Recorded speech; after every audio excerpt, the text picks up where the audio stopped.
Hello అండి, నా పేరు తమన్నా సింహాద్రి. మీకు అందరికి సుపరిచితురాలనే. 2019లో నేను మంగళగిరి కాన్స్టిట్యున్సీలో స్వతంత్ర అభ్యర్థిగా ఎమ్మెల్యేగా పోటీ చేశాను. అంటే నేను కూడా ప్రజల్లోకి రావాలి, ప్రజాసేవ చేయాలని చెప్పి ఎంతో తపనతో ముందుకొస్తున్నప్పుడు నన్ను రామచంద్ర యాదవ్ గారు గుర్తించి నేను 2019 నుంచి మన పాలిటిక్స్లోకి రావటం జరిగింది. కానీ నేను జనసేన పార్టీ చాలా సపోర్ట్ చేశాను. జనసేన పార్టీ నుంచి నాకు ఫోన్ కాల్ వస్తుంది, ఎమ్మెల్యే టికెట్ వస్తుంది, మార్పు కోసం అని మన పవన్ కళ్యాణ్ అన్నగారు అనటం వల్ల ఆయన నాలాంటి వాళ్ళని గుర్తించి నన్ను చట్టసభలకు తీసుకెళ్తారని ఒక ఆశతో ఎదురు చూశాను. 2019లో నేను మన జనసేన పార్టీ ఆఫీసు కార్యాలయంలో ఎవరికైతే ఎమ్మెల్యే ఎంపీ ఇంట్రెస్ట్ ఉన్న వాళ్ళు ఒక అప్లికేషన్ ఫామ్ పెట్టుకోమన్నప్పుడు నేను పెట్టుకోవటం జరిగింది. అప్పుడే ఆశించాను, అప్పుడే నిరాశ మిగిలింది. అలాగే 2024లో మళ్ళీ చట్టసభలకు ఎలాగైనా నేను వెళ్ళాలి, ముందుకు రావాలి, ప్రజాసేవ మీద నాకున్న ఇష్టంతో నేను ముందుకు వస్తున్నప్పుడు మళ్ళీ 2024లో కూడా నాకు నిరాశ మిగిలింది. కానీ మార్పు అని చెప్పి మాకందరికి అన్యాయమే జరిగింది.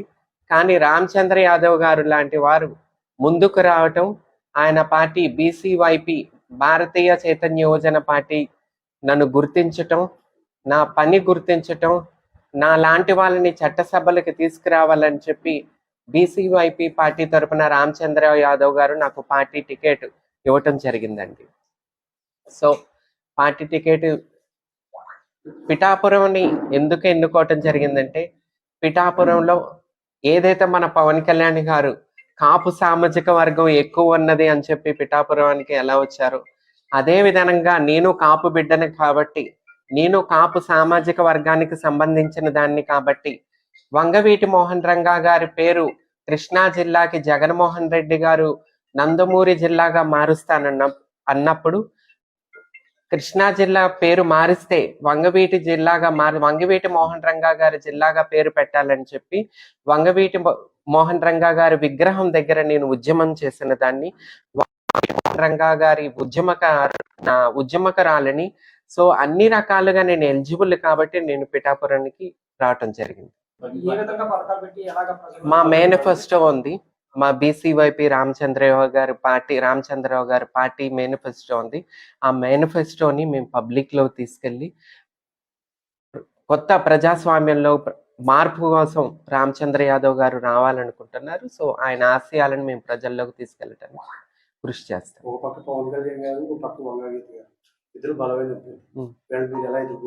బలం అంటే ఏ రకంగా బలమైన వాళ్ళు? డబ్బు పరంగా, క్యాస్ట్ పరంగా అంటే సేమ్ క్యాస్ట్ కదా. వంగా గీత గారు ఏ క్యాస్ట్, నేను అదే క్యాస్ట్ కదా. కులపరంగా కాకపోయినా రాజకీయ పరంగా కూడా కొన్ని పదవులు చేసి ఉన్నారు. పవన్ కళ్యాణ్ గారు పార్టీ అధినేతగా గతంలో 14లో టీడీపీకి సపోర్ట్ చేశారు, 19లో ఆయన సొంతంగా పోటీ చేశారు కూడా. అలాంటి వ్యక్తులు అంటే రాజకీయంగానే ఆర్థికంగా అన్ని విధాలుగా బలమైన వాళ్ళతో మీరు ఏ విధంగా ఎదుర్కోబోతున్నారు? అదే కదా, ప్రతిసారి వాళ్ళే రాజ్యం వెళ్ళాలి, వాళ్ళే పాలించాలని రూలే కదా. కొత్త వాళ్ళకి అవకాశాలు ఇవ్వాలి, కొత్త వారు రావాలి చట్టసభలకి.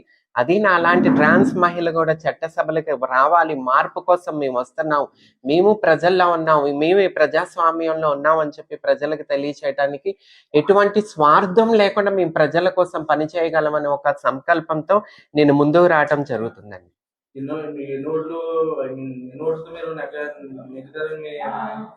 ఎన్ని ఓట్లు అంటే నెగ్గటానికే ప్రతి ఒక్కరు ఎవరైనా రాజకీయంగా వస్తున్నారు, రాజకీయాల్లోకి వస్తున్నారంటే ప్రతి ఒక్కరికి ఒకే ఆశ ఉంటుందండి, చట్టసభలకు వెళ్ళాలని చెప్పేసి.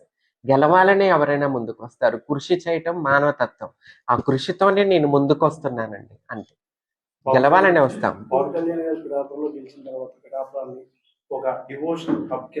అదే కదా మా మేనిఫెస్టోలో కూడా అదే ఉంది. మన మేనిఫెస్టో కూడా చెప్పండి.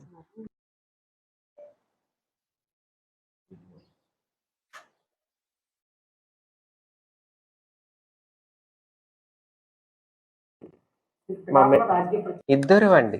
ఇక్కడ పవన్ కళ్యాణ్ గారు ఒక్కరే లేరు కదా, ఇద్దరు ఉన్నారు కాబట్టి. ప్రచారం జరుగుతుంది మేడం ఈ నియోజకవర్గంలో పవన్ కళ్యాణ్ ఓడించడానికి మిమ్మల్ని దింపారు అని చెప్పేసి. ఎవరు దింపారు? మామూలుగా అంటే అదేం లేదు. బీసీవైపీ పార్టీ నాకు టికెట్ ఇచ్చి గౌరవించారు, నన్ను గుర్తించి గౌరవించి వాళ్ళ పార్టీ టికెట్ నాకు ఇచ్చినప్పుడు వాళ్ళు నా తండ్రి మీద పోటీ చేయమన్నా సరే నేను చేయక తప్పదు. పిఠాపురంలో మిమ్మల్ని ఎన్నుకోవడానికి కారణం ఏంటి మేడం? నా పార్టీ ఆదేశం అండి, నా పార్టీ నాయకుడు ఆదేశం. రేపు నా తండ్రికి నిలబడినా, నా అన్న నిలబడినా కంపల్సరీ నన్ను గుర్తించి నన్ను గౌరవించిన పార్టీ నన్ను ఎక్కడ ఆదేశిస్తే నేను అక్కడ పోటీ చేయటం. వచ్చామండి, కంపల్సరీ వస్తారు, అందరు కలిసి పని చేస్తాం, ముందుకెళ్తామండి. సో ఈ రోజున అందుకే ఈ రోజు మా పార్టీ కార్యాలయం ప్రారంభించారు. కరణం చిన్నారావు గారు అనే వ్యక్తికి కలిసారండి, కలుపుకుని లేదండి, అదేం లేదు. రామచంద్ర యాదవ్ గారు అందరినీ కలుపుకుని వెళ్తారు, అన్ని సామాజిక వర్గాలని కలుపుకుని వెళ్ళటం ఆయన తత్వం. సో అందరూ కలిసి పనిచేస్తారు. ప్రజల్లోకి వెళ్తాకే వచ్చాను కదండి, కంపల్సరీ ప్రజల్లోకి వెళ్ళటానికి వచ్చాను. సో ఇదంతా అందుకే తీసుకున్నాము. ఇక్కడే ఉంటాను, పిఠాపురంలో ఉండి ప్రజల్లోకి వెళ్తాను.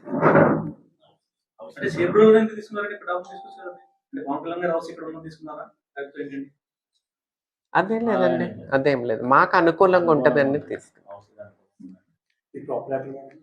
నాది విజయవాడ అండి. మంగళగిరిలో పోటీ చేశాను.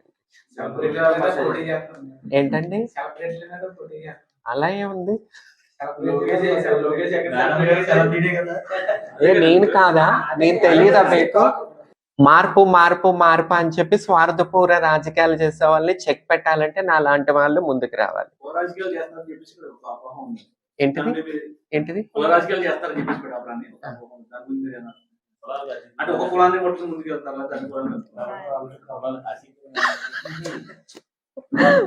ఇప్పుడు పిఠాపురాన్నే కాపు నియోజకవర్గంగా పబ్లిసిటీ అవుతున్నారు.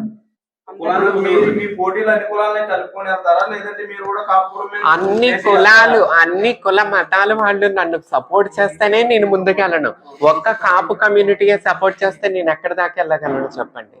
అదేం లేదు, నేను కాపు లేదు లేదు లేదు, అన్ని సామాజిక వర్గాలను తీసుకుని ముందుకెళ్ళటానికి. థ్యాంక్ యూ అండి.